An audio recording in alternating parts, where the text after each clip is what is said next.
Namaskaram. My name is Ramesh Natarajan, and you have reached the GRD Iyers GuruCool YouTube channel. We are an inclusive team and we especially encourage ladies to chant. Dear friends, I am sure all of you had a very wonderful Navaratri 2025, and we are now looking forward to learning Durga Saptashati for starting today, October 8th of this year, 2025. And we'll be learning in sequence right from the book that we published on Durga Saptashati as per Guptavati. And this time, we'll be focusing a little bit more on the meanings of the slokas. And of course, there'll be chanting, but this time the focus will be a little bit more on understanding the slokas. We have past recordings of the classes, even from the book, and they should help you to learn the slokas, and there'll be additional resources for you. So let's start with the prayer. Om Shuklam Varadharam Vishnum Shashivarnam Chaturbhujam Prasannavadhanam Dhyayet Sarva Vighnopashantaye. Gurur Brahma Gurur Vishnu Gurur Devo Maheshwaraha Guru Sakshat Parabrahma Tasmai Shri Gurave Namaha. So let me share my screen.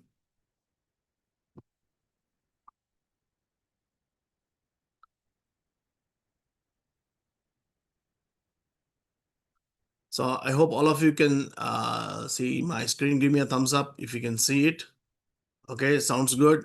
Now, this is the book that we have published.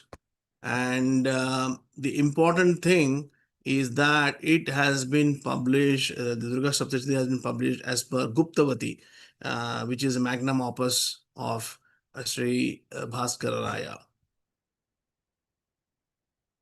So I'm just skipping the forwards and coming to the first page. This was the first book that we published, and we published it in 6 languages. And yes, it is available on Kindle. It's available in Kindle in all 6 languages. So please search in the Amazon of your country and you should be able to find it. Search by my name, author's name, Ramesh Natarajan, and you should be able to find it. Okay, so I'm going to go exactly as per our book. So it is important that you have our book so that you're able to follow. So before the recitation of any chanting, before the performance of any puja, we do what is called achamanam. There are 2 ways of purifying the physical body. One is through intake of water charged with mantras, so that when the water goes inside the body and spreads all over the body, then our entire body gets cleansed. The second way is through pranayamam, which is the intake of air through one nostril, inhaling through one nostril, and then exhaling through the other nostril. And when we inhale, we recite the mantra mentally so that the air that we take in gets charged with the mantras and spreads throughout the body. So there are 2 things that keeps us alive, physically alive: food and air. So instead of food, we are having here water. And even when we eat food, we do charge it with mantras. Many of you may be aware about it. So this is the achamanam. Now, achamanam, there are many types of achamanam. Achamanam means the process of, we have the panchapatra and udrani. You have like a copper vessel with a small spoon in it. That's called the udrani. And then you take the water from it with the left hand, pour it on the right hand, and you sip it. For each mantra, you sip it. So that water is charged with the mantra. That's why we take only a spoon of water and not like a tumbler of water. We take a spoon of water because once it is charged with the mantra, the power of the water is different. The nature of the water is different. It is no longer ordinary water. It is water charged with the mantra and acts like medicine. That's why we don't take a lot of water. So achamanam, there are many types of achamanam. But all The purpose of all achamanam is for purification. Here we have called Tattva Achamanam. Tattva Achamanam is basically used in all Tantra related rituals, pujas, homams, etc. Then there is a Pauranika Achamanam, which is Achyutaya Namaha, Anantaya Namaha, Govindaya Namaha, etc. Today we'll be focusing on the Tattva Achamanam. So what is a Tattvam? A Tattvam means like an element. Here, our body, we have to understand, is made up of 36 elements.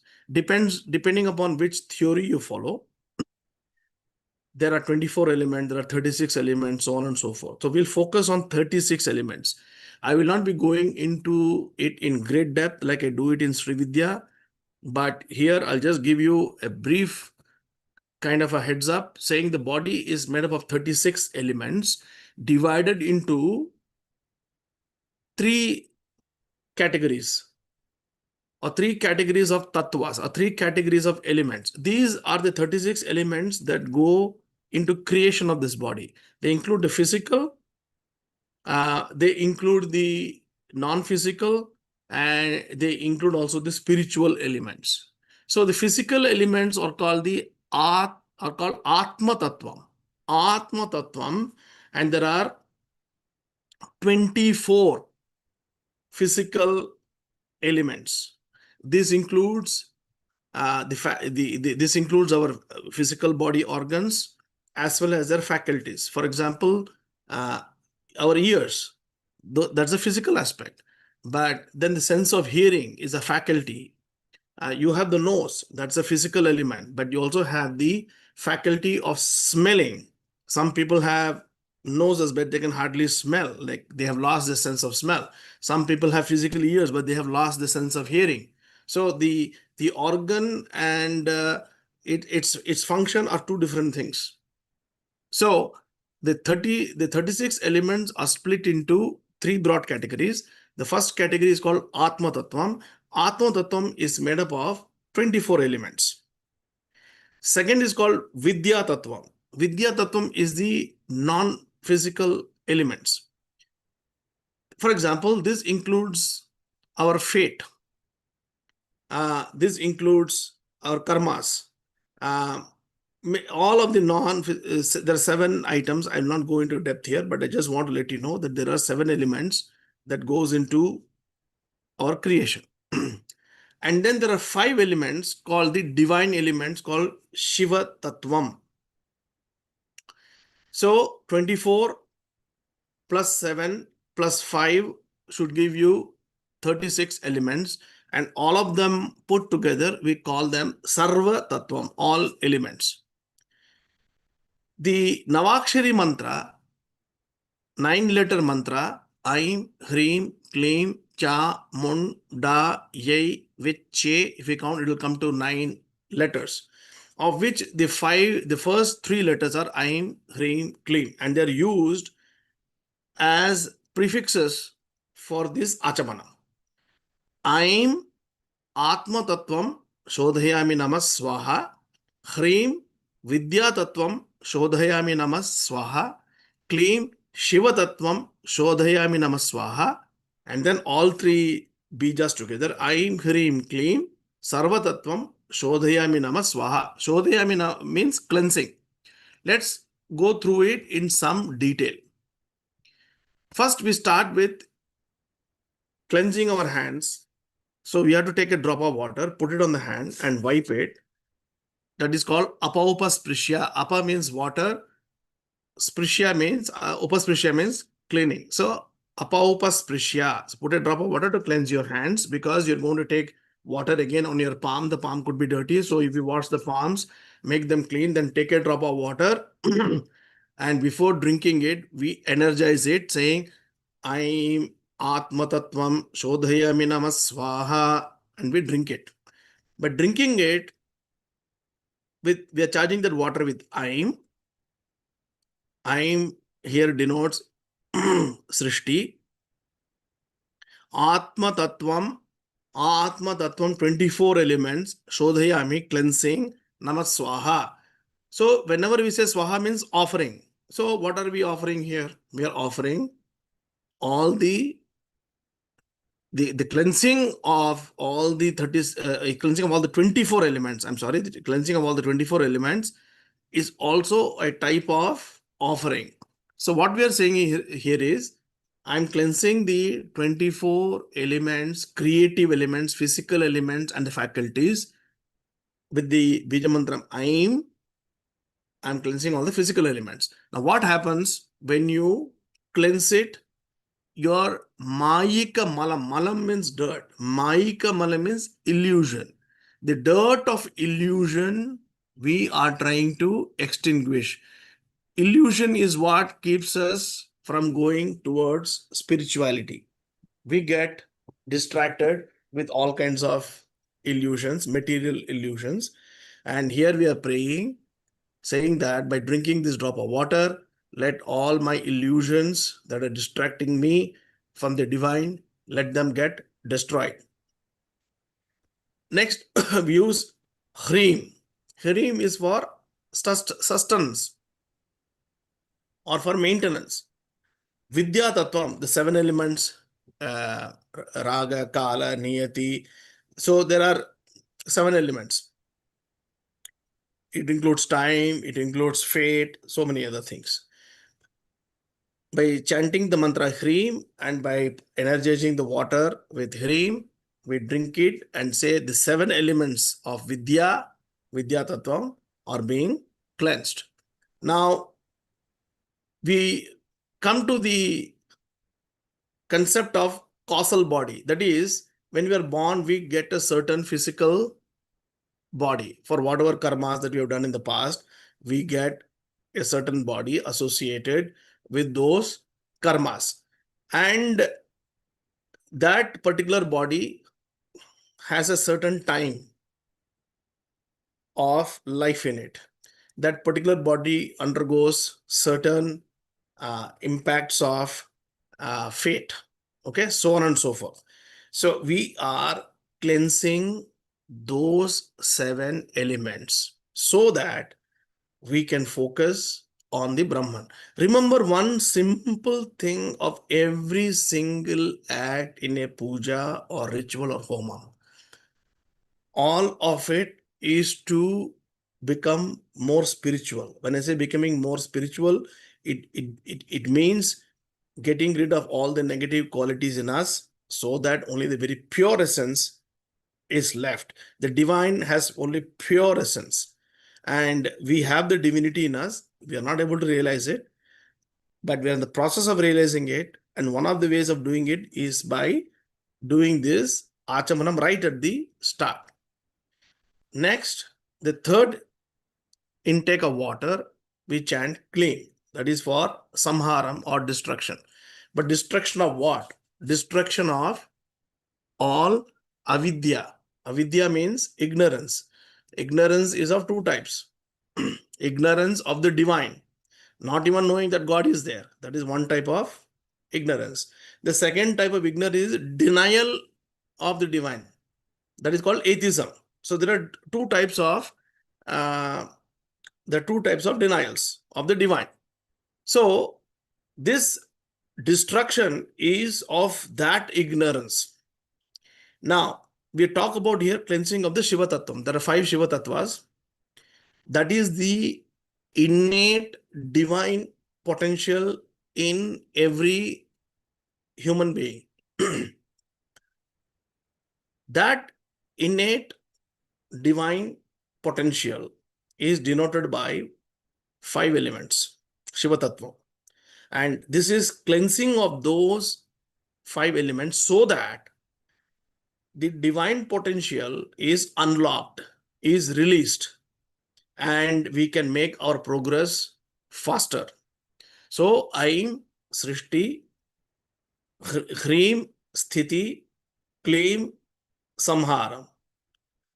Using these 3 Bija mantras, we are cleansing our various types of tattvas, 36 tattvas.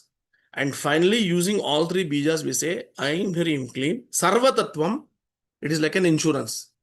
This Sarva Tattvam covers all 36 elements. Sarva Tattvam, Shodhayami, Namas Swaha. And After having taken that water, we now wash our hands again to cleanse our hands. So the way we do achamanam is, now I'll just do the simple action. Abhavasprishya, Aim Atmatatam Shodhayamina Swaha, Hreem Vidyatatam Shodhayamina Swaha, Kleem Shivatatam Shodhayamina Swaha, Aim Hreem Kleem Sarvatatam Shodhayamina Swaha. Put some water, cleanse your hands again. Apavasprishya. This is the very first step. Now, these bijas, Aim, Hreem, Kleem, they are used because we are reading Durga Saptashati, and Chandi Navakshari mantra is the main mantra that will be used in Durga Saptashati. Now, this same Achavanam can be done for other pujas depending upon the bija mantras, depending upon the Mula mantras and the bijas in it. Mula mantra means the entire mantra. Bijas means the various syllables in that entire mantra. How to use, when to use, that you have to learn from your guru. And those who are in SriVidya know which bijams to use when doing the SriVidya Puja. Those who are doing Ganapati Tarpanam, they know which bijas to use of the Ganapati mantra. Similarly, for every puja, the process is the same, but the bijas will differ. Here we are using Aim, Hreem, Kleem. So having purified ourselves, we are now fit to worship our Guru. So we say Gum Gurubhyo Namaha, Pam Param. So this is the Mrigi Mudra. All of you should be familiar with this Mrigi Mudra. So it's like the face of a deer, that you'll see the 2 ears on the two sides, and then the face will be of a deer. The two will be put together. You'll have to join the 2 ears on the top and close it in the middle. Okay, and when you see this, you'll see a triangle. So this is placed on the top of the head in such a way that all the 6 fingers touch the top of the head. What are the 3 fingers? Thumb, ring finger, middle finger, thumb, ring finger, middle finger, joined together. When you put, all 6 should touch the top of the head. And there, because the feet of the Guru is always on top of our head, that is how we have to imagine. The feet of the Guru, both the feet are always, the feet of the Guru always on top of the head.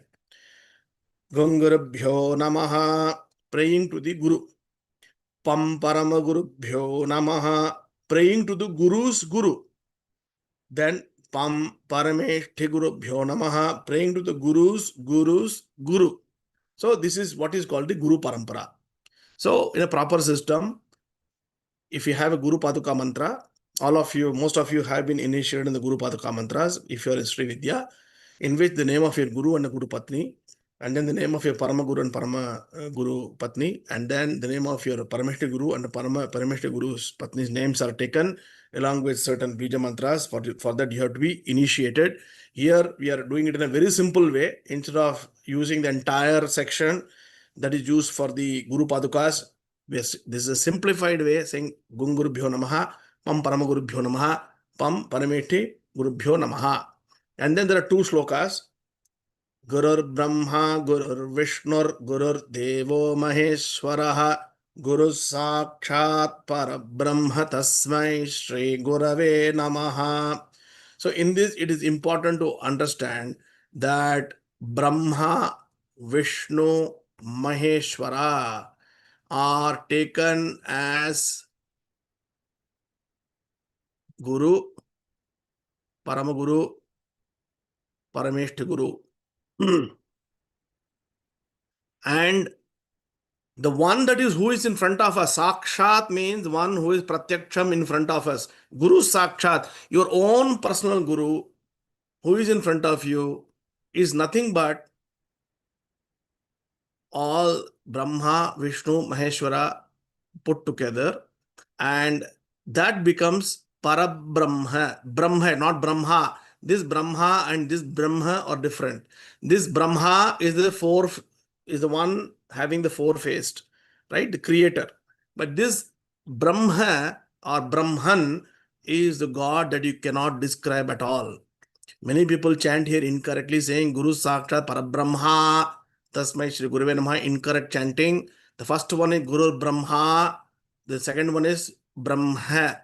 So this Brahman is that God that you cannot describe. So you look upon the Guru that is in front of you as that Brahman himself who is imparting knowledge to you. So it is important for you to be careful in the choice of your guru, the way whom you choose. You have to do your investigation and make sure you are completely convinced before you surrender to the guru. So also many common errors that happen in this chant. Guruhu Brahma, Guruhu Vishnuhu, Guruhu Devo Maheshwara. The Visargam is removed, followed and replaced with the Ir because of the consonants that follow it with the B, with the V, and the G. So Guruhu Brahma becomes Gurur Brahma, and then Guruhu Vishnu becomes Gurur Vishnuhu, and then Vishnuhu becomes Vishnur because the Ga follows the Visargam, Deva Maheshwaraha. Then Guruhu Sakshat becomes, the Visargam becomes Is, not Ir. So be careful of this also, because people make a mistake here. It should be not Guru Sakshat, Guru Sakshat Parabrahma Tasmai Shri Gurave Namaha. So here I'll point out the technical matters of Dirgham with holding. So you have the Dirgham with holding here in Maheshwaraha, and you have the Dirgham with holding in Chat, and there's a hidden Dirgham with holding here in between the two. So how, now watch out for the chanting.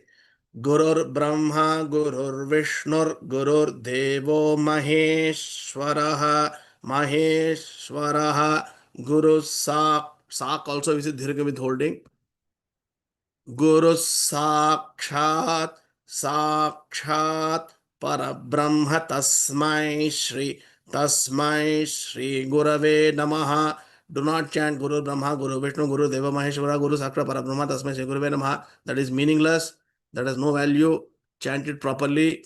Guru Brahma, Guru Vishnu, Guru Devo Maheshwaraha, Guru Sakshat Parabrahma Tasmai Shri Gurave Namaha.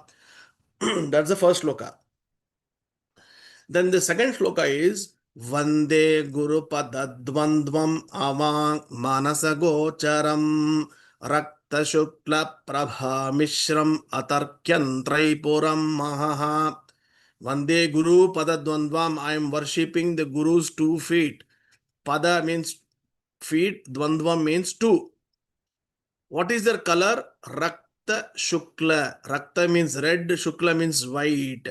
So this is important for you to understand that the right feet of Guru is considered as Shiva's right feet and is considered to be white in color.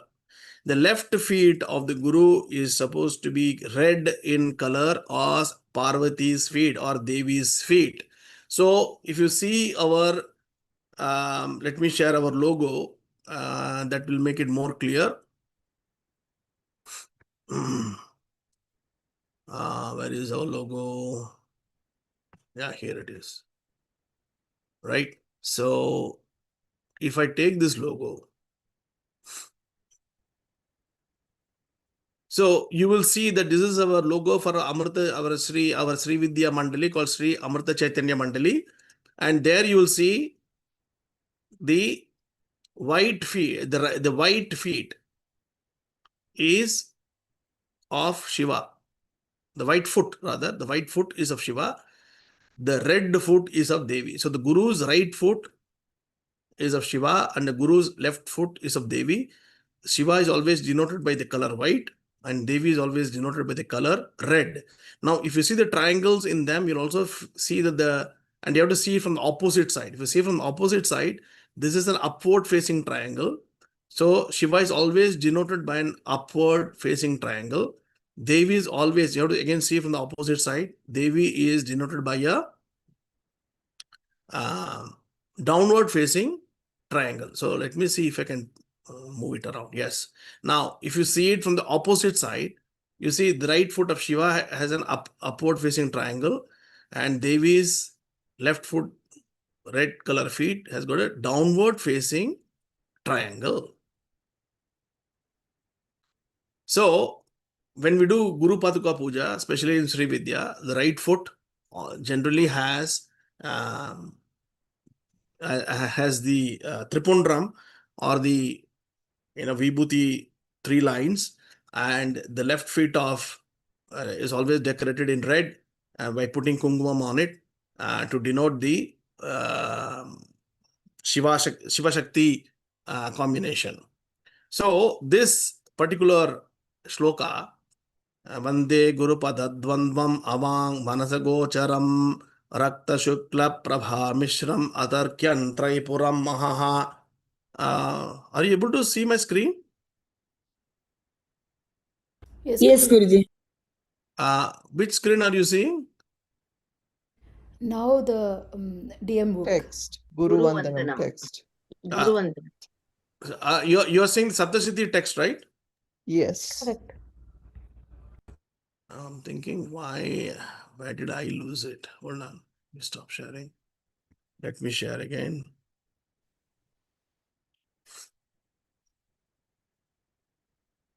Okay. Very good. So now I've also said here, if initiated, display the Mirgi Mudra and recite the Guru Paduka mantras. So those Guru Paduka mantras, like I said, are quite elaborate. If somebody is initiated at a certain level, the mantras might be a little bit smaller. But if somebody is initiated at the Shodashi level, those mantras are quite long. But the essence you can understand from here, these two shlokas, that is looking upon the Guru as that Brahman himself that you cannot describe and sharing the knowledge with you, and then looking upon the 2 feet of the Guru on the top of the head as the feet of Shiva Shakti themselves. Next, after praying to Guru, we pray to Ganapati. So generally people will say you have to pray first to Ganapati, no doubt about it. But Guru Smaranam always comes first, even before Ganapati. So we pray to Ganapati after praying to our Guru Parampara. And all of you are familiar with this shloka. We have to tap the forehead on the 2 sides 5 times. Shuklam Baradharam Vishnum Shashivaranam Chaturbhujam Prasanna Dhyayet Sarva Vighnopashantaye. Again, one of the most abused shlokas in terms of incorrect chanting, because people conveniently forget the dirgham withholding. Dhyayet Sarva Vighnopashan, and then ending dirgham ye. And here there is also dirgham withholding. Shuklam Baradharam Vishnum Shashivarnam Chaturbhujam. And always the ending im you have to emphasize. Bhujam. Don't go Shuklam Baradharam Vishnum Shashivarnam Chaturbhujam. Chaturbhujam. Always linger on the im. It has a beautiful sound effect. Prasanna Vadanam Dhyayet. Dhyayet Sarva Vighnopashantaye. Timing will be proper. Praying to Ganapati. Once we have paid to Ganapati, we have to ring the bell. Now, ringing the bell is always considered auspicious and to remove negative energies.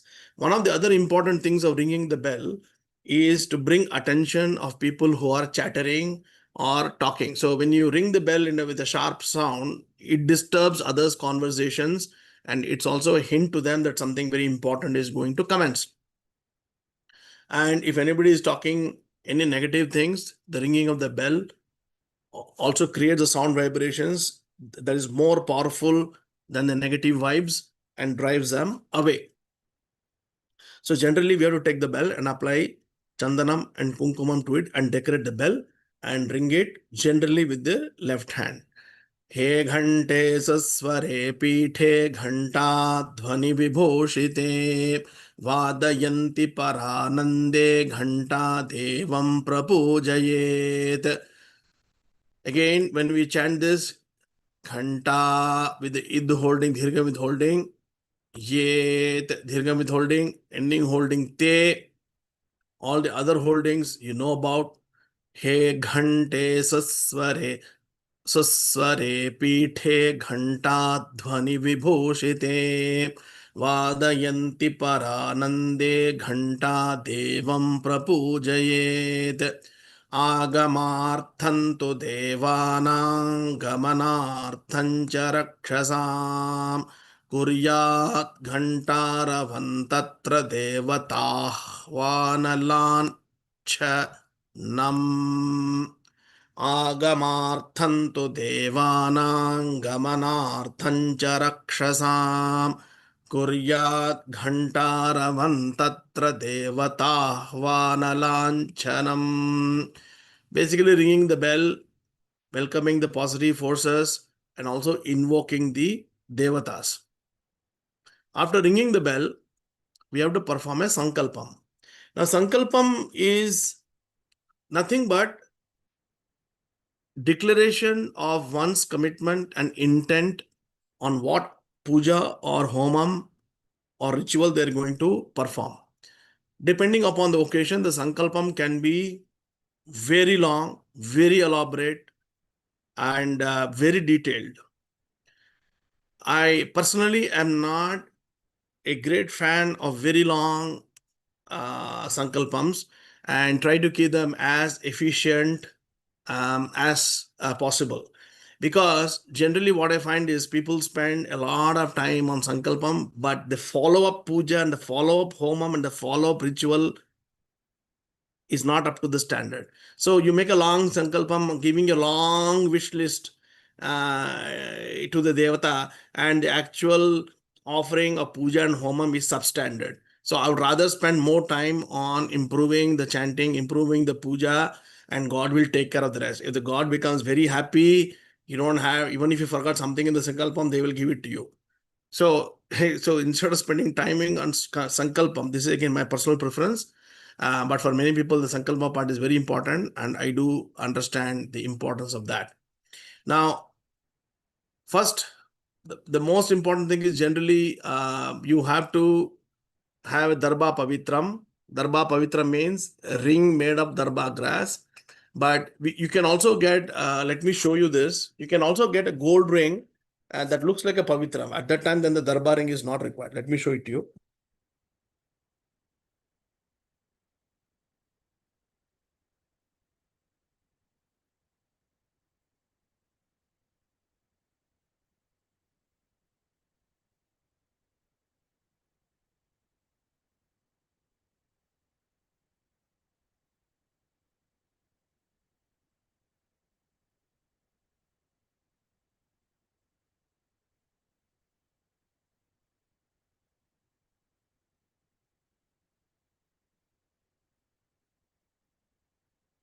I'm so sorry, I'm not able to access it right away, but I will show it to you in the next class. So you should wear a darbar ring, and usually before wearing the darbar ring, yes, Anuradha ji.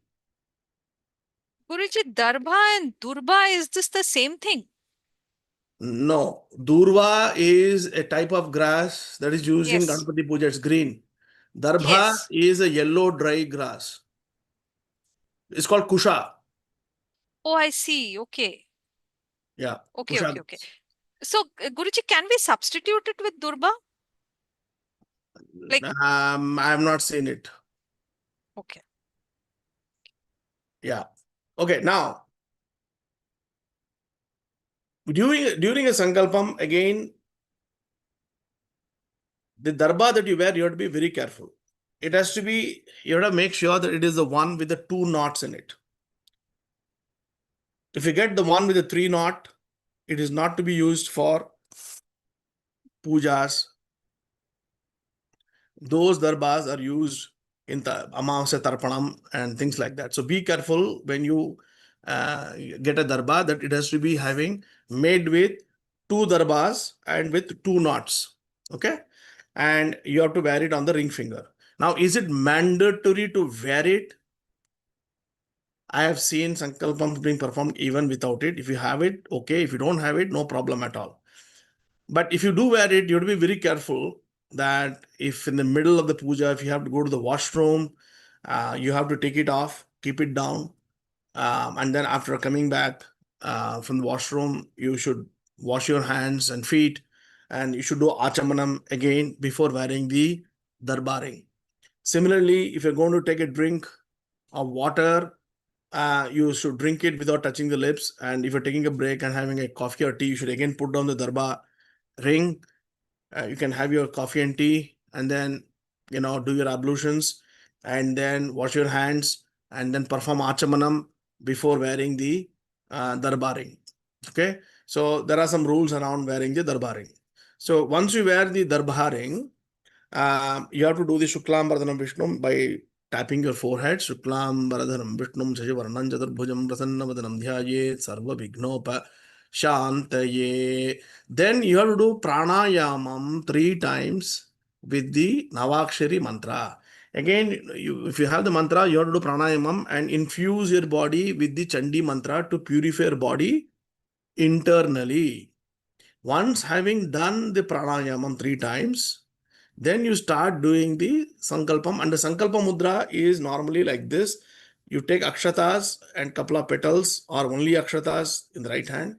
On top of the left hand, you put like this, and then you have to place it on top of your right thigh and then read out. This is the common Sankalpa Mudra. Various other traditions may have their own Sankalpa Mudra that I may not be aware of, but the Sankalpa Mudra tradition that we follow is the right fist on top of the left fist, and this is placed on the top of the right thigh.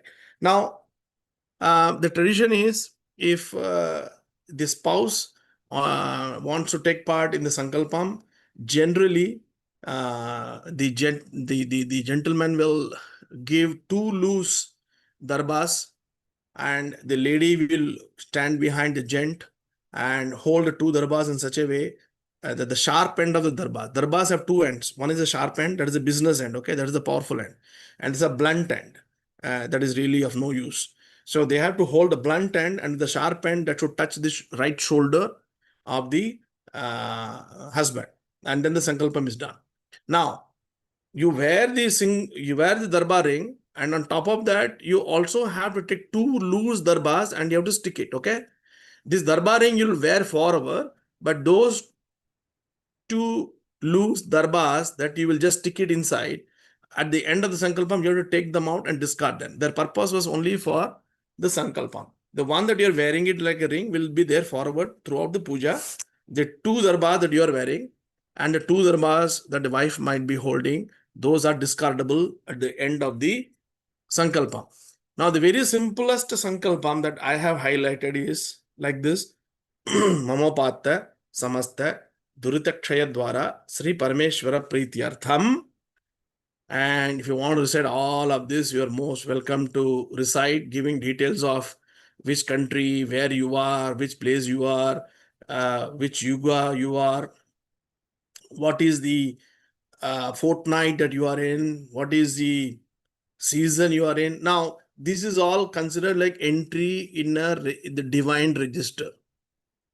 So why the Sankalpam is taken very seriously by many people is like it is a register, entry in the divine register, that I so and so in such and such year, in such and such month, in such and such season, on such and such tithi day, I am performing this. So they think of that seriously as a register entry in their karma ledger. Think of it like that, right? Just like we record a transaction. When you record a journal entry, I'm an accountant, so I can only think in those terms. So when you record a transaction, what are the details you give, right? You give the date, right? That's a very important time to record a transaction, so that if an audit happens, then you know which date it happened and you can trace it back. Similarly, your karma audit, if it happens, and then once you go up and they say, no, you didn't do a Chandi home. You say, no, I did a Chandi home. Look at this. Then your karma register will show. Anyway, jokes apart, you get the idea. So these details are read out, and then you can read out your nakshatram, This is like your Aadhaar card, or your passport or whatever. Like, what is your name? What is your nakshatra? What rasi is yours? What is your initiated name? And then the names and details of your children, of your wife, of your spouse. All those are entered. That this is for. They also took part in this particular puja. I would add this, Sarvesham, for everybody, Mama Sakala Bandhu Varganam. Mama means me, Sakala means everyone, Bandhu means friends, all friends, Asmakam, Sahakutumana, entire family, Kshemasthairia, Dhairya, Virya, Vijaya, all good things, getting courage, getting victory, getting courage, Ayur Arogya, which is good health, Aishwaryanam, which is getting all material benefits, Abhivriddhyartham, may it grow, Dharmartha, Kama, Moksha, Chaturvidha, Phala, Purushadha, Siddhyartham. To me, this is the most important section. Most important section. And it is enough. It covers everything.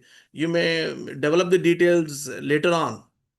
But dharmartha, kama, moksha are the most important. Dharma, ethically. Artha, dharma plus artha become dharmartha. Dharma plus artha. Artha means wealth. Dharma means ethically. Artha means wealth. Wealth of all types. Not only money, wealth of goodness, wealth of charity, wealth of education, so on and so forth. But in an ethical way. In an ethical way. Dharmartha, kama means desires. Kama word is normally associated in a negative way. Kama means lust. Here it is not meant in a negative way. Kama means desire. There can be rightful desires. What are rightful desires? My son should get admission in such and such university. My daughter should get married. I should get a good job. My father is not well. He should get well. So these are very legitimate desires for anybody still in the grahastha life. Moksham, last one is the most important word. Moksham means release from the cycle of birth and death. So whatever is needed for an entire life cycle and after that is covered in these magical 4 words. I should live ethically. I should earn all types of wealth. All my rightful desires should be fulfilled. And finally, after this life is over, I should get moksham. I should also merge with Devi, never to be born again. I have no desire to be born again. I've seen enough of life. I want to be with Devi always. I don't want to come back. Chaturvidha means 4 types. What are the 4 types? Dharma, Artha, Kama, Moksha. Phalam. Phalam means the fruits. Purushartha. The word Purushartha, Purusha plus Artha covers Dharma, Artha, Kama, Moksha. Chaturvidha means 4 types. Phala Purushartha. Whenever the word Purushartham is used, it covers Dharma, Artha, Kama, Moksha. Siddhyartham means may that happen. May I get it. So this is the most important. Now, if you look at the other things, Ayur, Arogyam, all of this is covered in this. Aishwaryana is covered in this. So these are all extra fittings, as I call it. So, Dharmartha, Kama, Moksha, Chaturvidha, Phala, Purushadha, Siddhyartham is sufficient. It covers everything in my humble opinion. But in bigger events, they elaborate it and it sounds very good and it befits the occasion. But if you're going to chant at home, you can keep it sweet and simple. And then simply say, Sri Durga Saptashati Parayanam Karma Karishye Tena Sri Chandika Parameshwarim Prinayami. Once you do the Sankalpam, offer the Akshatas on the left hand side, discard the Darbas, take some water and wash your hands. Similarly, if the spouse is holding a Darba, take it, put it down, give her a drop of water to wash her hands. So since you have to wash your hands ultimately, the simplest way is to put down the akshatas, take the 2 darbas from her, put it down, give her a drop of water to wash the hands, and finally you wash your hands with a drop of water. So that will, conclude the Sankalpam, saying that I'm going to chant Durga Saptashati for Dharmartha Kama Moksha Siddhyartham. Once that is done, now you have to focus on your seat. You have to sit on this seat. See the detailed process of, even before starting the chant, how you are preparing yourself in a very spiritual way. The seat is very important. That is where you're going to be sitting for the next 2.5 hours, right? So you have to prepare it accordingly. How do you do it? When I say prepare means, I'm not talking about a comfortable seat. I'm talking about preparing the seat spiritually. So you have to take 2 darbas. Now these 2 darbas are called katta darbas. What is a katta darba? Katta darba is a short darba without this sharp end. So if you take a normal darba which has a sharp end, and if you remove the sharp end, it becomes a katta darba.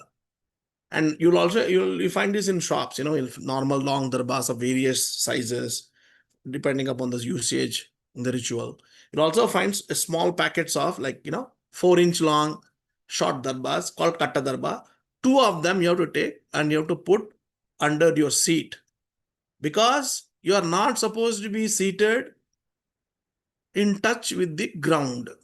This is very important. Now, the darba is a very important grass, dry grass in the usage of all rituals.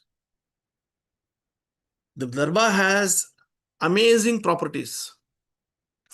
The 2 most amazing properties of darba are, it can conduct, that is transfer, and it can also stop the transfer.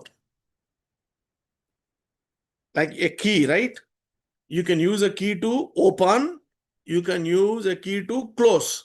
And darba is a very intelligent item by itself. For positive things, it conducts. For negative things, it acts like a non-conductor.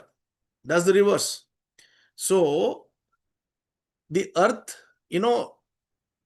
absorbs all energies. When you're sitting on a plain ground, whatever mantras you chant are not retained in your body. See, our body is made up of 80% of water. So when we chant mantras with positive energy, it is retained in the blood. And you may say, what nonsense am I talking? Let me give you a simple example. If somebody praises you, you feel so good.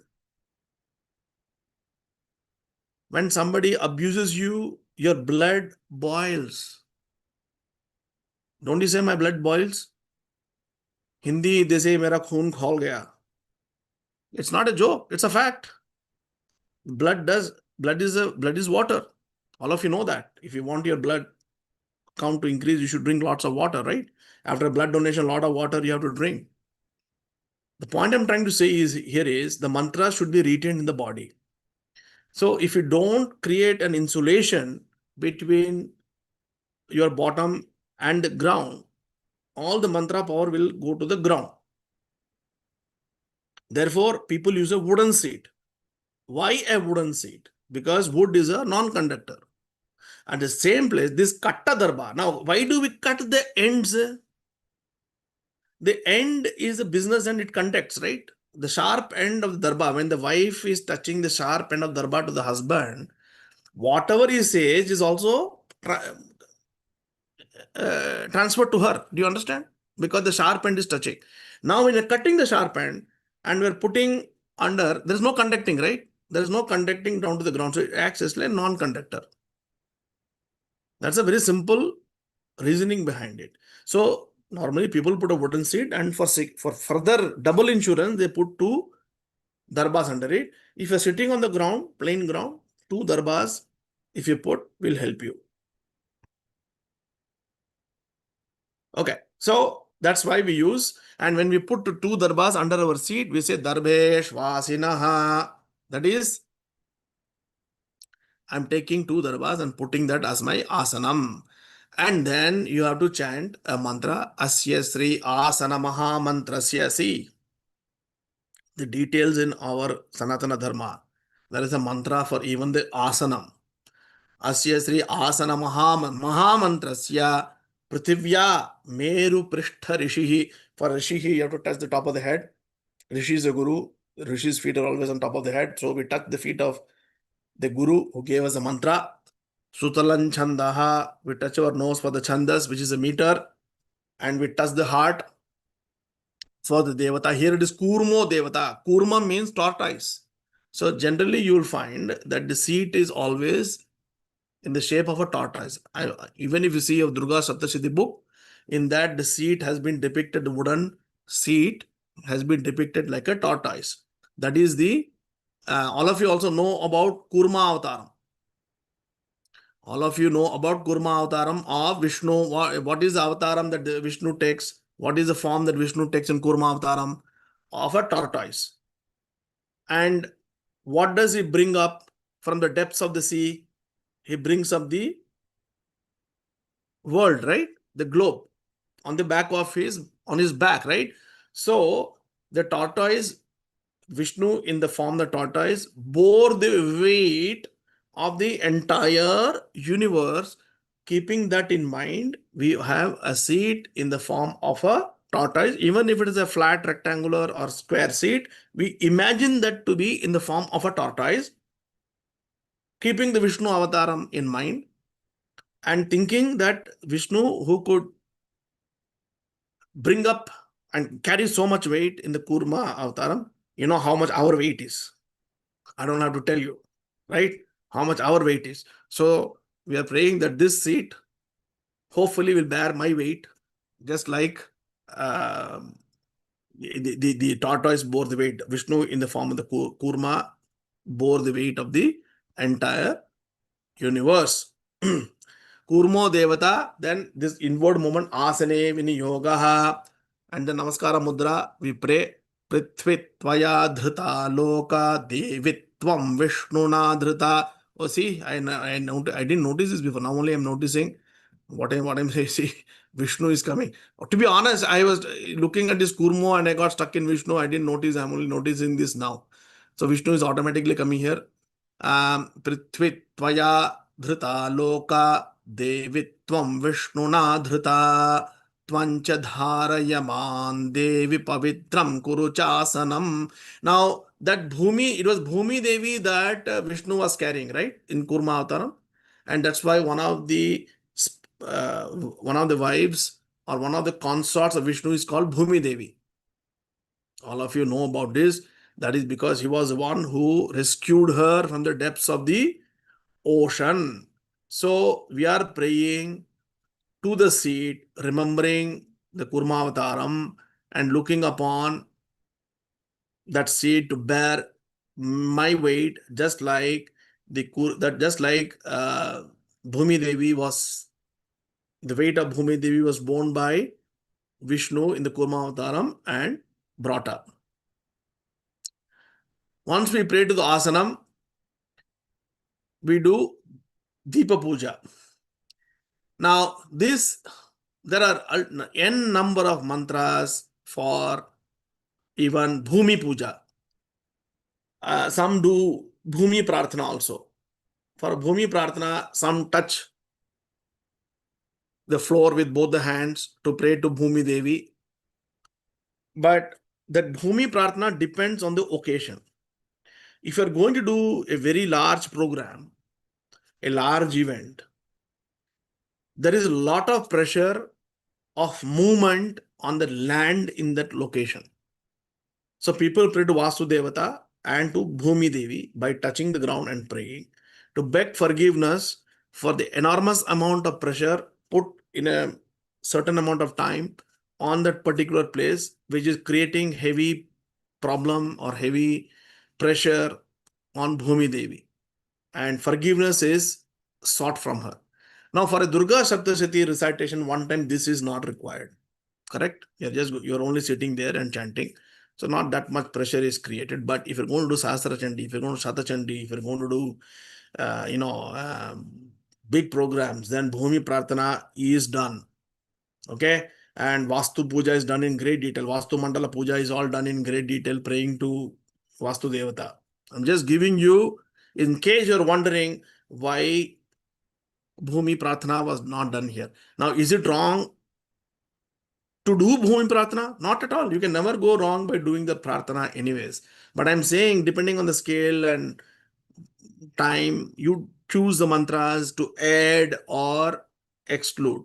So you have to have that sense and not say, oh, this book did not have Bhumi Pratna, so I should not do Bhumi Pratna. Everything cannot be explained. That is why we are having this class, so you get to know when to utilize and when not to utilize. So let me share again. So after praying to Bhumi, Deepa Puja. Now I've said this is optional if only doing Parayanam, but it's mandatory for performing puja. But again, you can always light a lamp. There's nothing wrong in lighting a lamp. Lighting a lamp is always considered optional. But for a regular Parayanam, is it needed? It is not really needed. But if you already lit the lamp, then this step is not there. But if you have not lit the lamp, you want to light the lamp, you can go ahead and light the lamp. And why is lighting the lamp so important? All of you may be knowing about this, but a quick, a few brief sentences about this. There are 5 elements of creation. Lam, Prithvi or earth element. Then comes water element. Then look at this. The Prithvi element is the heaviest, and it is also represented by Ganapati. So when you chant Ganapati Upanishad, what do we say? Om Lam Namaste Ganapataye. So Lam is associated with the earth element. Everything in the world is created with all or a mix or permutation combination of these 5 elements. Prithvi element, that is earth element. Water element, that is apaha or jala element. Next is fire, Agni. Next is air or Vayu. The last element is space or Akasha. Now, watch this very carefully. I will not go into too much detail, but you have to understand the significance of this. From a weight perspective, the heaviest one is earth element. The next, and then earth element cannot move.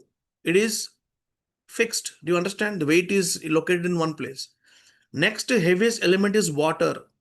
But water can move. Water can spread. The weight of water can spread. Do you understand? The weight of earth is fixed in one place. But water is the next heaviest element, but it can spread.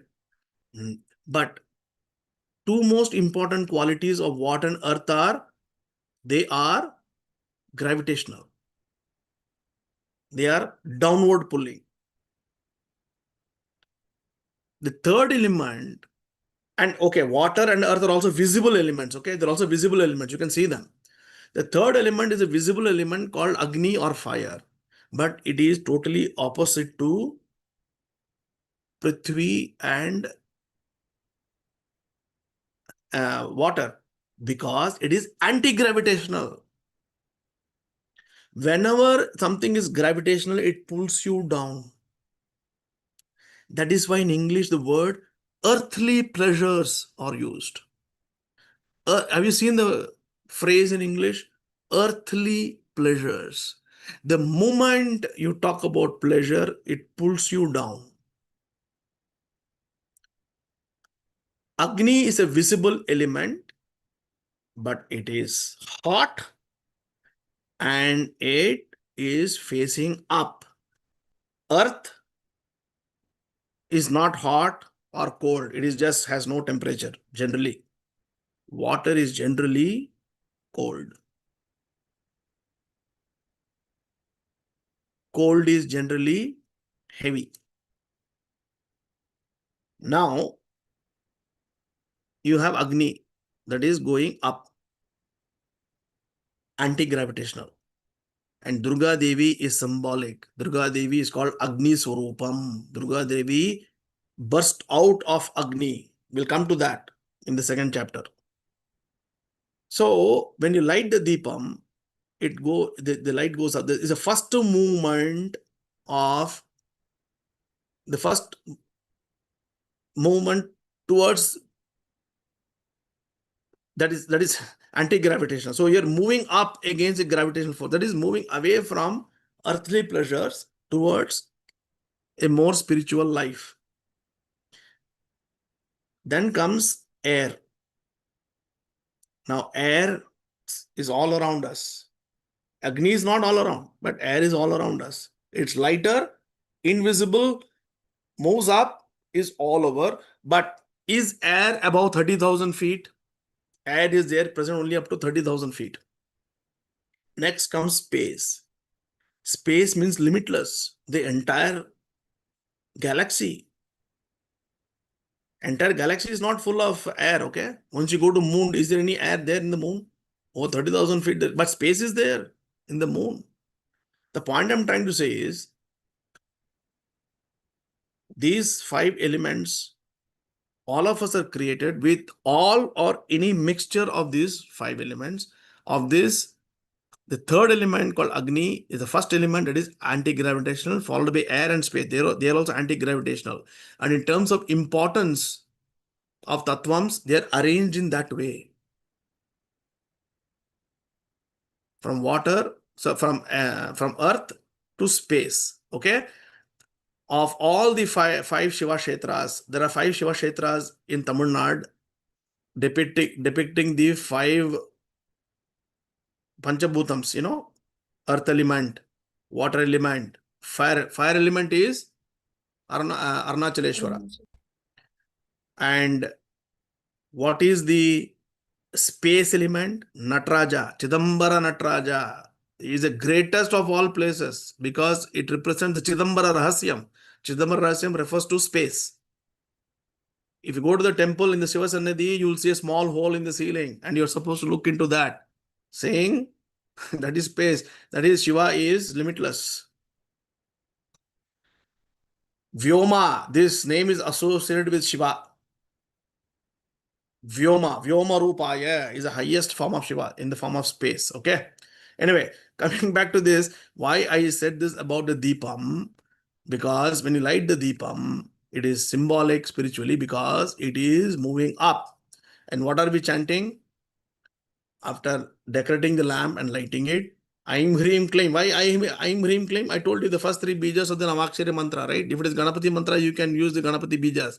If it is other devatas, you can use the bijas if you know them. Deepa Devi Mahadevi Shubham Bhavatu Me Sada Yavat Puja Samapti Syat Tavat Prajvala Suthira. Lighting the lamp and praying to it, saying that please be lit till the end of the puja. Please be brightly lit till the end of this puja. Please don't go out in the middle, because why? If you go out in the middle, I have to light you, my chanting will be interrupted. So it's a simple prayer to the Deepam to say lit. Now in terms of chanting, what you have to watch out for, Dirgham withholding. Samapti, Maptisyat, and ending Dirgham Ra, Da.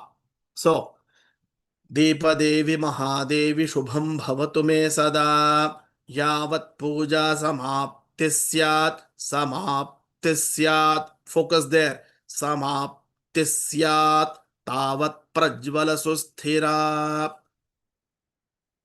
Deepa Devi Mahadevi Shubham Bhavatu Me Sada Yavat Puja Samaptisyat Tavat Prajvala Susthira.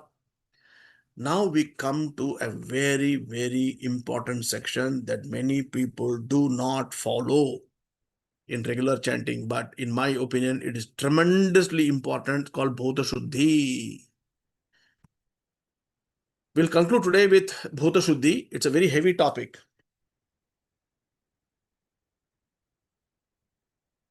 Bhuta means the physical body. Shuddhi means its purification. So far, Achamanam, Pranayamam, everything is all purification. So this Bhuta Shuddhi is an ultimate purification. I will recite the process to you briefly. And this process uses breathing technique of pranayama.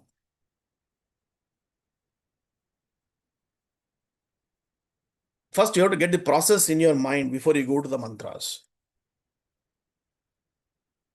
Generally, some people, not all, have a little low opinion about themselves. Okay, I'm not talking about people who have a high opinion about themselves. That is another kind of disease. But people also have a little inferiority complex. I'm not fit to worship Devi. I'm not, so clean. I've done some bad deeds. You see, those kind of negative thoughts are there. This Bhuta Shuddhi is a very beautiful technique to get rid of such thoughts and to get yourself and imagine that you are having a very beautiful divine body. The process starts with you breathing out like that, and all the old air in the system is breathed out. And then you take in a long, deep breath. And when you do that, you have to imagine the Kundalini Shakti rising. The Kundalini Shakti is described as a coiled serpent in the Muladhara. There are 6 chakras in the body, of which the Muladhara chakram is at the base of the spine, just a little bit above the anal area on the back. Ganapati is also supposed to sit there. And the Muladhara chakra is supposed to be the most difficult chakra to open. Muladhara chakra is the most difficult to open. Why? Ganapati is sitting there. Do you remember Ganapati would not allow even Shiva to enter to meet Shakti when Shakti was taking her bath? And Shakti, Pauranically, they described this for easy understanding. Devi took the turmeric from her body and created Vinayaka. Not Ganapati, with the trunk, Vinayaka. He was a boy. Now, and put him as a guardian. And he was not allowing anybody to come in. When Shiva came in, he beat up Shiva. Meaning, without pleasing Ganapati, getting Shakti is important. Attaining Mata is impossible. Without pleasing Ganapati, attaining Devi is impossible. Is a simple Pauranic story. But from a chakra perspective, Ganapati is sitting in the Muladhara chakram. Muladhara chakram represents the Prithvi element. Prithvi means heaviness. Muladhara chakram is the most difficult to open. But once you open the Muladhara chakram, then the Kundalini Shakti starts rising through it and goes up the spine through all the other chakras and then goes to the top of the head where Shiva is there. And then Devi is also seated in the Muladhara chakram, and she also rises and gets into union with Shiva at the top of the head. Now, you will ask me, how will I raise the Kundalini? How will I know my chakras are open? And you will find a lot of people to do courses for you and make nice money out of you and make you feel that all your chakras are open. Touch all your body parts and say all your chakras are open now. I have cleaned you up and now this is my bank account number and you can deposit so and so and you'll come back pleased. So if you're one of those types, all the very best to you. So it is difficult to explain or predict or know and tell you that your chakra is open, is not open and all that. And somebody may say, no, he doesn't know what he's doing. I know when chakras are open. Okay, good luck to you. Whomever you want to follow, please do follow. All I know is you have to, in our belief, right? We believe that the mantra chanting helps in the opening of the chakra. That is our belief. Are they open or not is not audited. It's a belief. Therefore, the first step, like I said, is breathe out all the air. And the second time when you breathe in, you imagine that the Kundalini Shakti is rising up and Devi is merging with Shiva at the top of the head. And that is you yourself, your Atma is also rising up and is in union with Shiva at the top of the head and you are in extreme bliss. This is the first. Now you are in union with Shiva. That is your Atma. What about your body? You want a new body. What are you doing now? Through a breathing technique, you will inhale air and you will chant the Vayu Bijam Yam 16 times. As you breathe in, which nostril and all, I don't want to confuse you now. Just get the process in first before you talk about right nostril, left nostril, because you'll start doing it. That's why I'm not telling you. You will breathe in chanting Yam 16 times. Yam is the Bija mantra for Vayu or air. Now, how do you know it is Yam? All of you know the Panchopacharam. By this time, you should know the Panchopacharam, right?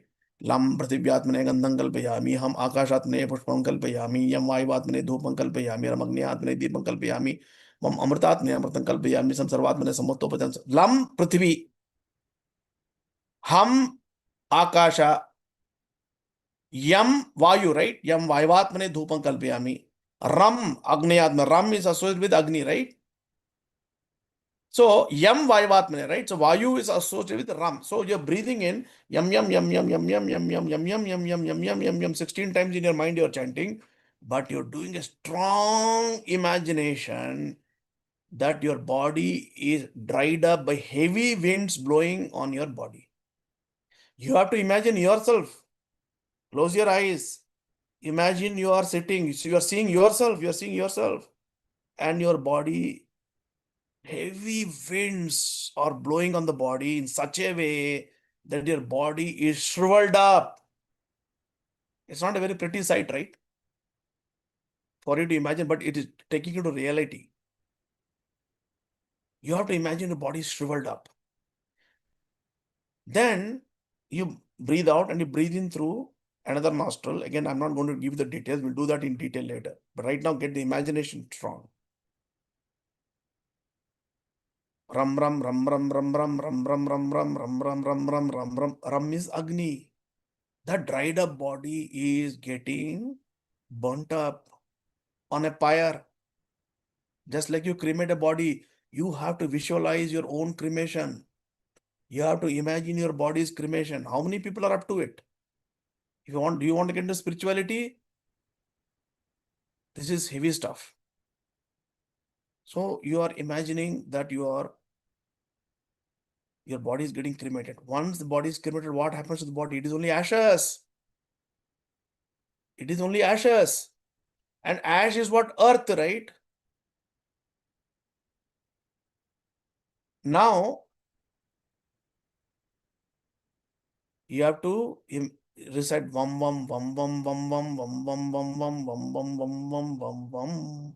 And you have to imagine Amritam from Shiva Loka coming and falling on the ashes. What is Amritam? Amritam is something, if you intake, you can never die. That from Shiva Lokam, that Amritam is raining down on the dry ashes. And the dry ash has now become like a putty, right? It has now become like a solid putty or mud that you can shape into something. That is not ordinary putty. It is mixed with Amritam. Then you chant Lam Lam Lam Prathivyatmane Gandham Kalpayami. Lam Lam Lam Lam Lam Lam Lam Lam Lam Lam Lam Lam Lam Lam Lam Lam. And from that putty, you have to imagine that a golden, lustrous body, divine body has been created. Do you understand? Your jiva, your soul is in union with Shiva already. So that means you're gone. That means you're gone. It's your physical body, right? You have rested your soul with Shiva, parked it temporarily. Right? Safely with Shiva. Now you're looking at your body and imagining it is getting dried up, it is getting burnt. Shiva Amritam is from the Shivaloka, Amritam is falling, mixing with the ashes, it's like putti. And from that putti, a divine body is emerging, golden, lustrous, like the body of Devi herself.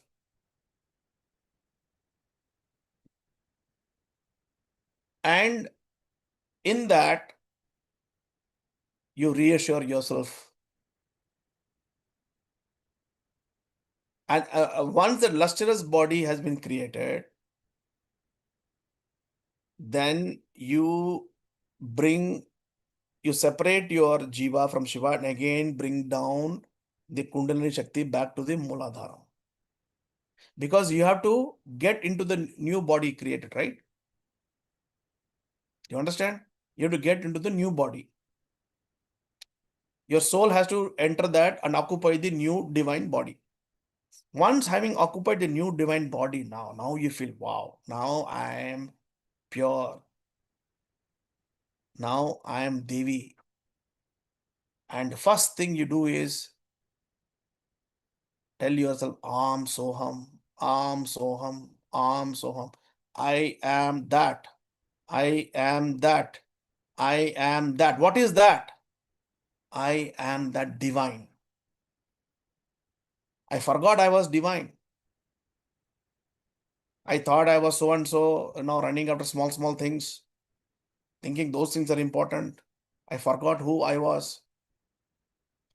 Does Shiva beg for anything? Does Shiva say, give me promotion? Does Shiva say, give me gold, give me silver, give me stock market? Shiva gives or Shiva takes. You say, I'm Shiva, and you act like a beggar. You say, I'm Devi, but you act like a beggar. Give me this, give me that, give me this, give me that, give me this, give me that. Come on.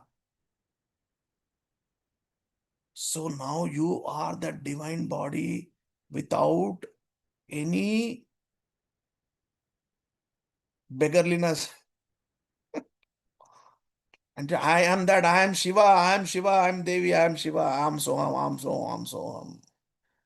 Then what is the first breath that you infuse into the divine body? Aim, Reem, Kleem, Chamunda, Ye, Viche, Aim, Reem. When you breathe in the first breath into the divine body is not normal breath, but Chandi mantra herself. Chandi mantra itself. You created you burnt the old body, recycled it, made it a new divine body with your own imagination. Self-assured yourself that I am that. And then you infuse with the life breath of Navakshari mantra. You are Devi now. Because if you have to chant Saptashati, you have to become Durga. If you want to chant Rudram, you have to become Shiva. These are the fundamental rules. Ordinary people cannot chant all this. The end goal of all spirituality is self-realization. And what is the self-realization? Self-realization means this body is not permanent, soul is permanent. And there is no difference between me and God. God resides in everything. He resides in me. Aham Brahmasmi. So even before you chant Saptasati, you have to do this Bhuta Shuddhi. Is it mandatory? Most don't follow it, but I've included it. Because it is used in SriVidya, I'd say nothing wrong in using this in chanting of Saptasati also. Now, are you clear with this process? Now, let me add one more thing. Every time you visualize your cremation, and this is not written anywhere, this is my own contemplation. Every time you visualize your own cremation, are you not exhausting one more birth?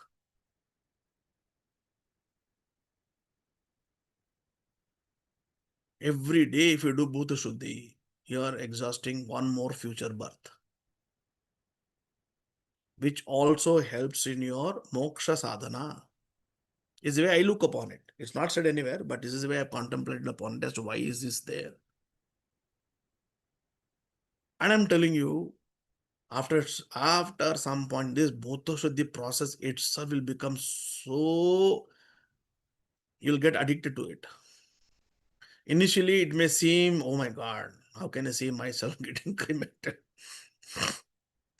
But after some time, it is not the cremation aspect you have to focus, it is what happens after the cremation. There has to be constructive destruction, my friends. There has to be destruction for new creation to take place.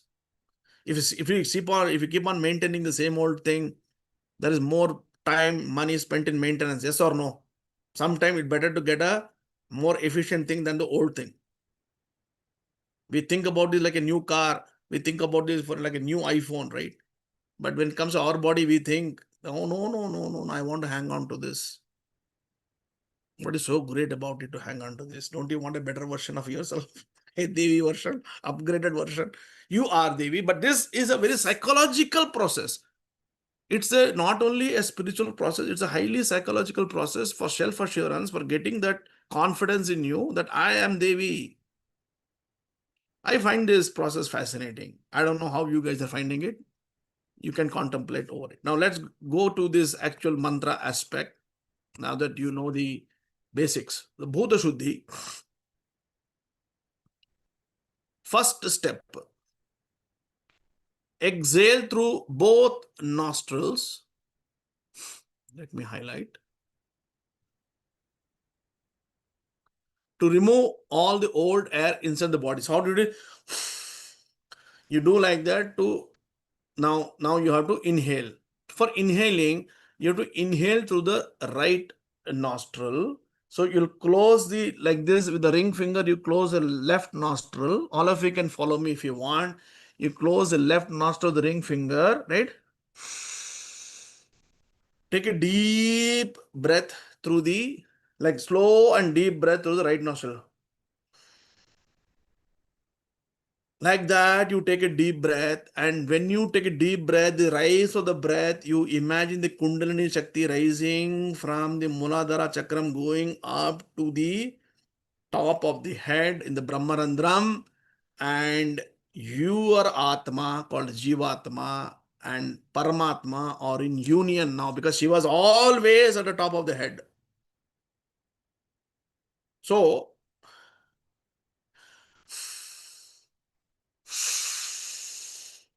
when you breathe it, you imagine the Kundalini Shakti rising and your Jivatma also rising through the path, Sushumna path, and merging with Shiva, and then you are in union with Shiva here. Your body is separate. Atma and body are separated. Next, close the right nostril and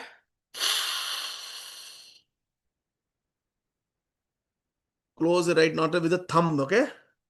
So normally we use ring finger for left, thumb for right nostril.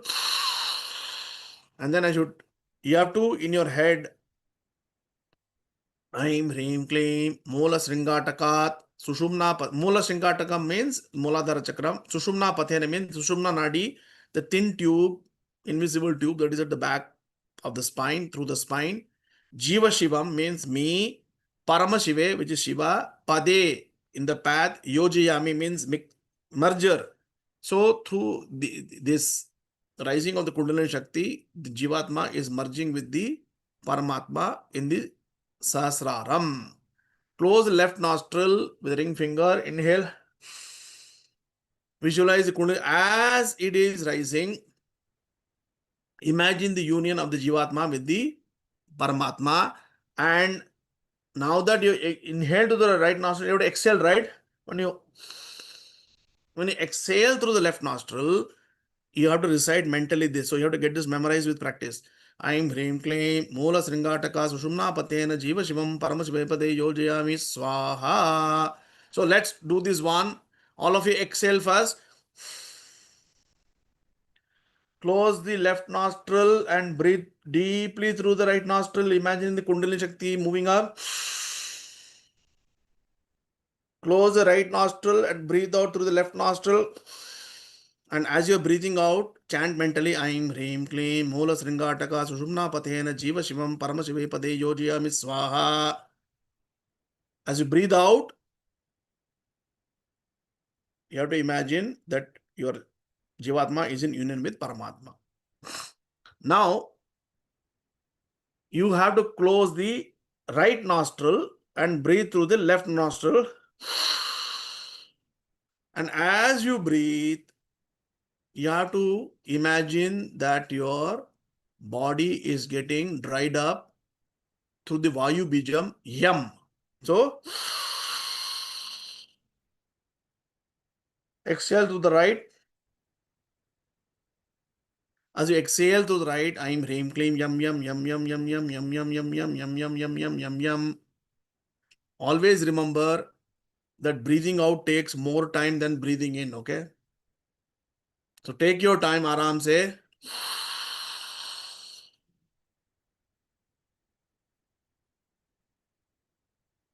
It's longer, it will get long time. And when breathing out, but visualization has to be simultaneous. I am Hreem Kleem Yam Yam Yam Yam Yam Yam Yam Yam Yam Yam Yam Yam Yam Yam Yam Yam. I am Hreem Kleem. Sankocha Shariram. Sankocha means what? Shy. The body is a shy body. Oh, am I looking nice today? What will people talk about me? What dress am I wearing today? Because you are shy, right? What are people thinking about me? So you're always thinking about your body. That's why it's called Sankocha Shariram. Soshaya, Swa means getting dried up. That visualization is more important than the mantra. I can tell you this. You may forget a mantra, don't forget a visualization. That visualization is the most important, not the mantra. Visualization. Okay? So what have you done? What is the last step? You're exhaled through the right nostril. Now in here there is a trick. Which nostril should I use? Which nostril should I exhale? Remember, the left nostril cold, right nostril hot, air cold, left nostril red, Agni hot, right nostril. Do you understand? Always remember cold left, hot right. Okay. So when you breathe into the left, yum yum yum yum yum yum yum yum yum yum yum yum yum yum yum yum. When you breathe out, I am Hreem Kleem Sankocha Shariram Shoshaya Swaha. My body is getting dried up through the heavy winds. Now you have breathed out through the right. So now you will breathe in through the right. And I am Hreem Kleem Ram Ram Ram Ram Ram Ram Ram Ram Ram Ram Ram Ram Ram Ram Ram Ram. My body is getting cremated. I am Hreem Kleem Sankocha Shariram, shy body, Daha Daha Pacha Pacha Swaha, getting cremated. Daha, Dahanam, all of you know this word, Dahanam, which is getting cremation. Pacha Pacha. Whenever you hear fire, you'll hear crackling sounds. This also reflects the crackling sound. Okay. So now what is happening? When you're breathing to the right, ram, ram, ram, ram, body is getting cremated. When you're breathing out, you are having that very strong visualization of your old body getting cremated. Now you breathed out to the left. Again, we'll breathe in to the left. Remember, left is cold. Vam, vam, vam, vam, vam, vam, vam, vam, vam, vam, vam, vam, vam, vam, vam, vam. I'm Hreem Kleem Paramashivamritam Varshaya Varshaya Swaha. So Amritam, imagine that to be in the form of rain. Rain is always water, right? Cold, right? So again, I told you, when you breathe in to the left, cold. When you breathe out, imagine the shower of Shivamritam on the dry ashes. Now you breathe out to the right, so you have to breathe in through the right. When you breathe into the right, Om Aim Hreem Kleem Lam Lam Lam Lam Lam Lam Lam Lam Lam Lam Lam Lam Lam Lam Lam Lam. Right is always hot. When the body is created, it is warm, right? When a new body is created and a new life is brought, that new life is always warm, right? It can never be cold. Cold means dead. Warm means alive. Aim Hreem Kleem Lam Lam Lam Lam Lam Lam Lam Lam Lam Lam Lam Lam Lam Lam Lam Lam. Breathe out to the left. Aim Hrim Klim Shambhava Shariram. Shambhava Shariram. Utpadayot Padaya Swaha means Utpannam or creation. The Shariram of a divine body. The divine body has been now created using the Lam Bijam. Now, where did you breathe out? You breathed out through the left nostril. So, you'll breathe in through the left nostril. Om Aim Hrim Klim Hamsa Soham. And at that time, you have to, now that the new body has been created, your Atma that you had parked has to return back and take its body, new body, right? That you had parked safely. Now, new body is there. Now, re-enter that new divine body.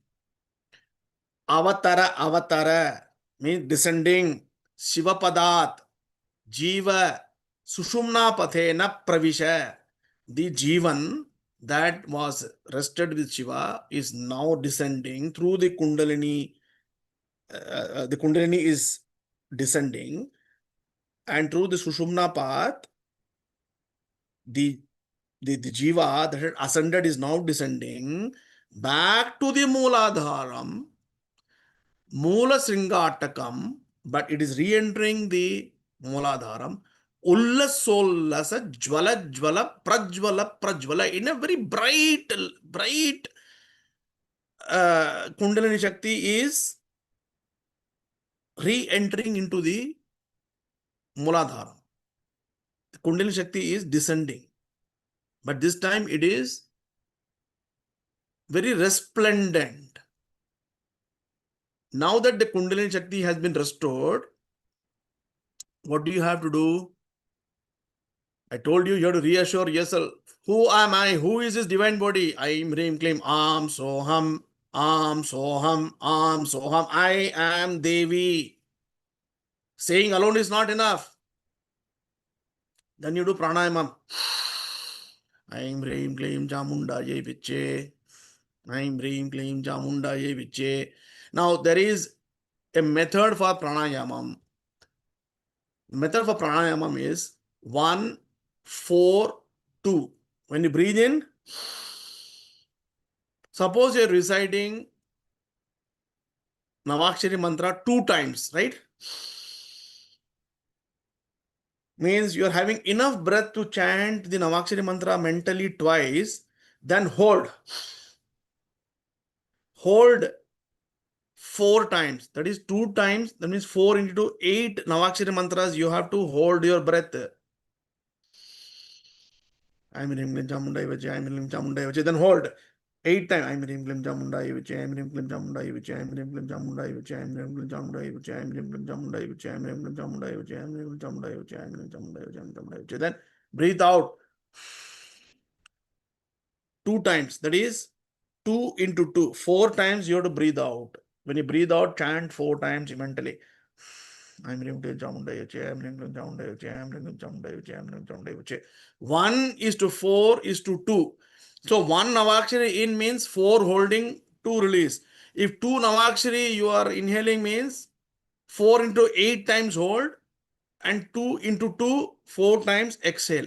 If 3 Navaksharis you are inhaling means 4 into 3, 12 times you hold, and 4 into 8 times you have to exhale. So with practice, your inhaling, exhaling strength will become better. So this is a pranayama technique called 1:4:2.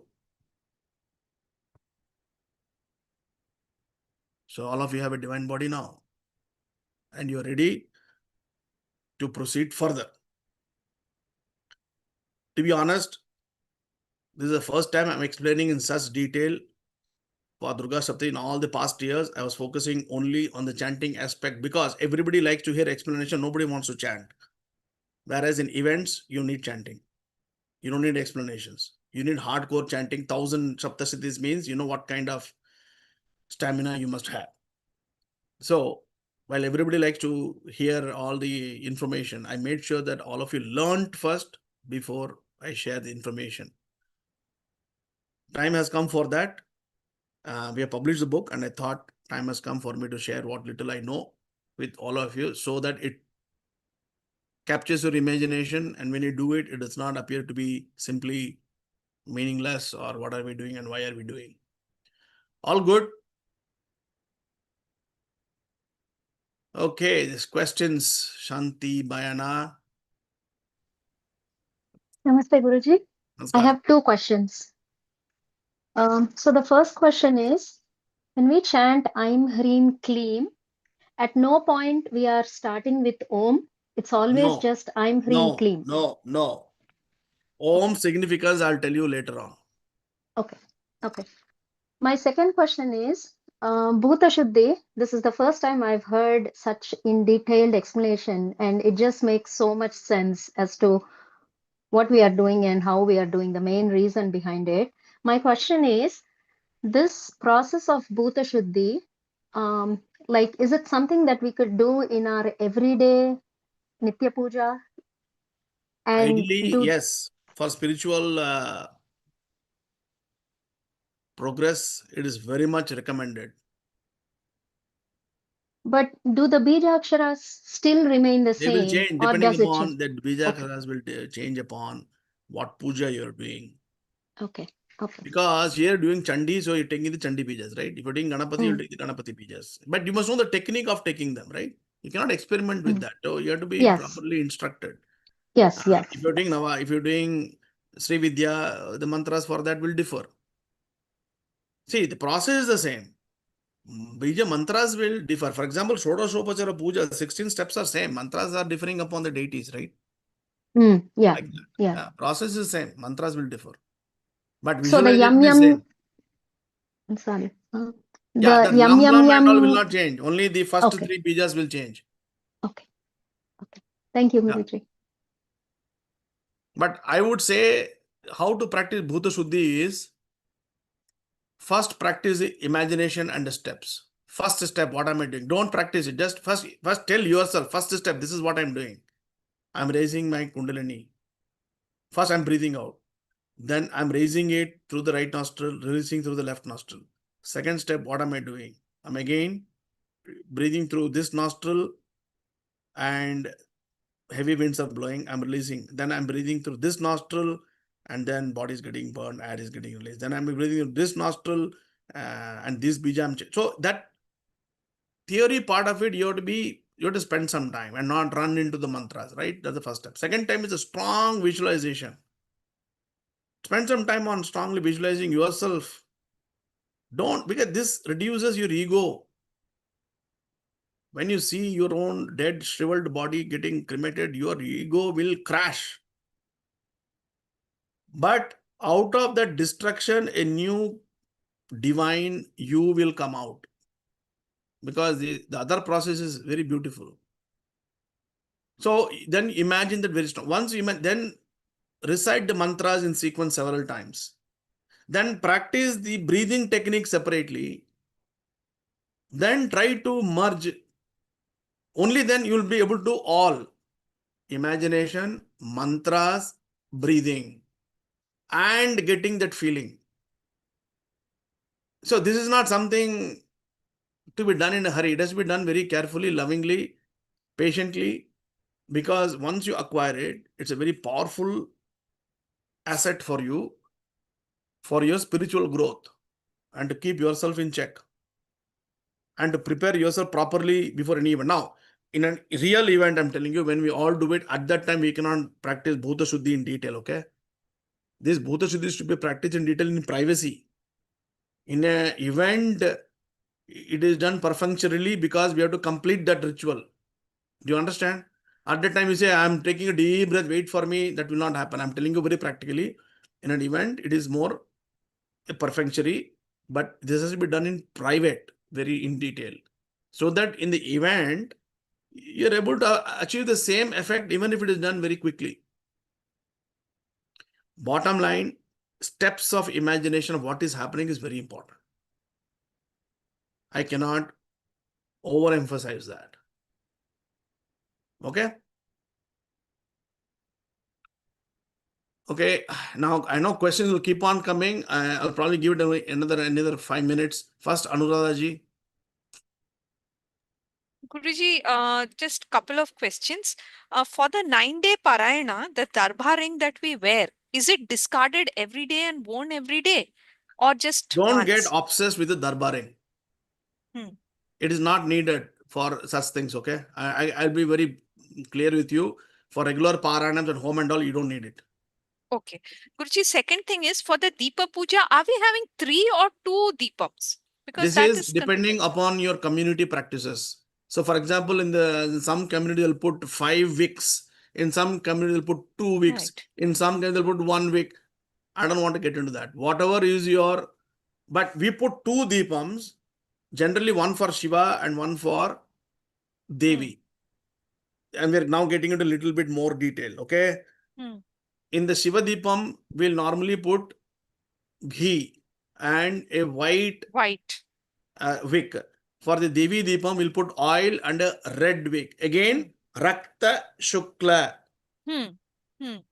So is there a third Deepam? Because for the, I Third don't Deepam know. is called Sakshi Deepam. That is used. Now, once you put these 2 Deepams, the Shiva and Shakti, you cannot light your agarbatti and all from them. Right. This is For where my that, another question small was. Deepam called Sakshi Deepam is lit that you can use for, lighting the camphor. Like, it's without any, like, it's only for a function. Lighting function. Okay, because in the SriVidya Pujas, I noticed there were 3 Deepams. Everybody had 3. That is the Sakshi Deepam. Third one is for lighting the camphor, lighting the agarbatti, things like that. Or lighting the other lamp with it. Okay. And Guruji, there's another question. I don't know, it's not relevant to this also, but what is our sampradaya? Because somebody asked me and I could not answer. That is a very open-ended, bland question. You should ask in turn, what is your sampradaya? Okay. Sampradaya means what is your tradition? That's a very open-end question. Where will you start and where will you end? What is my tradition? So, I mean, I said that we are a SriVidya Sampradaya, but from Devipuram Guruji's, like I gave reference of Devipuram Guruji, but do we have a name? Like, how am I supposed to answer that? I follow Dakshinacharam. And if you're learning from me, you're following Dakshinacharam, not Kaulacharam. Okay. Okay? Okay, Guruji, that should suffice, right? So, but don't get into any discussion with anybody. You're not obliged to answer anybody to their questions. Okay. Really, because how they'll twist and turn it, they may sound very polite, they may sound very, very politely inquiring, but many of them could have other ulterior motives of finding out and twisting it. Okay, I would never get into any conversation with anybody. I would just say, I'm sorry, I don't discuss these things. Okay, Guruji, I'll remember. Guruji, Jai Shri here. Yeah. No, I was just about to say Advaita Acharam is what we follow, that's all. We don't need to go into the... No, Advaita philosophy is there. When you say Acharam, again, that's a vast subject to talk about. There I mean, as you are said, many Acharams. So we follow Dakshinacharam, which is mainly Veda based and which do not use physical substances in their physical form. We use them more in their esoteric form. We use then them should more not be philosophically, not in physical mentioning... form. For Then should not example, be... some people will use actual meat and all that. We do not use that. We use pumpkin, right? We use a representation of that. So that's that why I'm is, saying no mention of the Devi Puram and all. That's what I'm saying. That's all. all I'm saying is we are following Dakshinachara. I don't want to dwell on this further. Okay, there's no value to that. Okay, now I think 2 more questions from I think Karthik and Alameluji, and then we'll have to call it a night. Namaskaram, Guruji. Namaskaram. With regards to Ghanta Puja, just wanted to get your insights into, because I've heard at some temples some priests chant that as Gamanarthantu Rakshasam. So There are Rakshasam. variations for this sloka. Okay. Okay. They all mean the same. Okay. No need to worry about it. Yeah. Just Alameluji. Namaste, Guruji. One thing I noticed, whenever we do the pujas and everything, we do the Anganyasam and everything, and then we have a Digbandham, and then later on we do the Vimokam, and then we go back to normal life. That is only temporarily we become fit to worship, the Shiva puja or anything like that. And then after that we do Vimokam and we go back to regular life. But then I noticed Bhuta Shuddhi doesn't have anything like, okay, once you're done, and then you can't, there is nothing like going back to regular life up. Don't confuse the two process. Okay. This is a purification of the body and to prepare yourself psychologically and put you in a good frame of mind in a very structured That's all. way. Oh, The other one is related to how you start the mantra and close the mantra. Okay. You can't even go to opening and closing the mantra unless you do Bhuta Shuddhi. Unless you get into the right frame of mind. Okay. Okay. Thank you. Yeah. Okay. I think with that, we'll have to conclude today's class. I hope all of you liked it. If you find it boring, we can go back to the chanting and repeating 10 times, 15 times, 20 times, 100 times. Okay. Thank you so much.